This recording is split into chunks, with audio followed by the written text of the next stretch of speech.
The history of war photography is steeped in the idea of truthfulness. Since its inception, photography has been heralded as the best technology with which to tell the truth. After all, painters could heavily skew the facts to fit a specific perspective, and although photography can also be manipulated, it was seen as immensely more truthful than painting.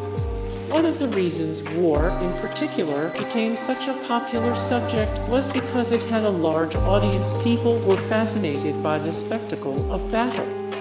Since Beato was the first photographer to capture battlefield corpses on camera, war photography before him was mainly seen as a way to immerse oneself in the chaos, to see the war as if you yourself were standing there.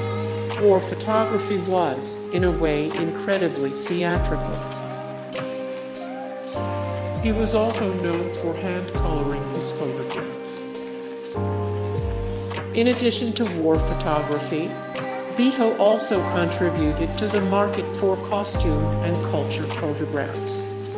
In order to up the ante, he adapted a traditional Japanese hand-coloring technique used on woodblock prints and fabrics and applied it to his photographs. Beato used watercolor instead of oil, and he collaborated with local Japanese artists to create an authentic visual of the culture. Beato was almost slain and then photographed the scene of the crime. Beato was almost slain and then photographed the scene of the crime. Beato captured a myriad of different conflicts all over the world. Beato captured a myriad of different conflicts all over the world. He didn't just photograph remains, he staged them. He didn't just photograph remains, he staged them. Beato was incredibly inventive and resourceful.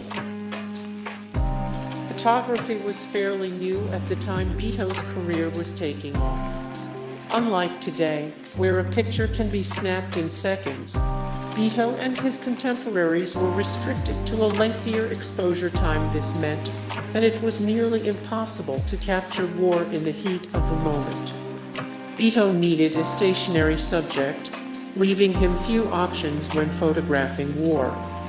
He was inventive, though, and knew he had to find a way around the listlessness of photographs in comparison to extravagant, detailed paintings.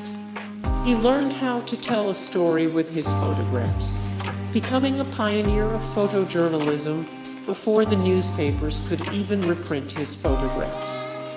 By using techniques he learned as an apprentice to Robertson, such as taking panoramic photographs, Beato was able to construct a narrative through photography in a way previously inaccessible to photographers.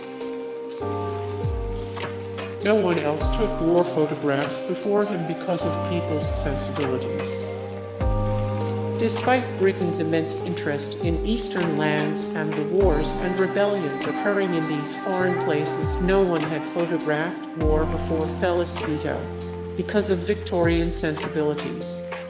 In the mid to late 19th century, Victorians were considered prudish, demure, and rigid, and therefore sensitive to gruesome material.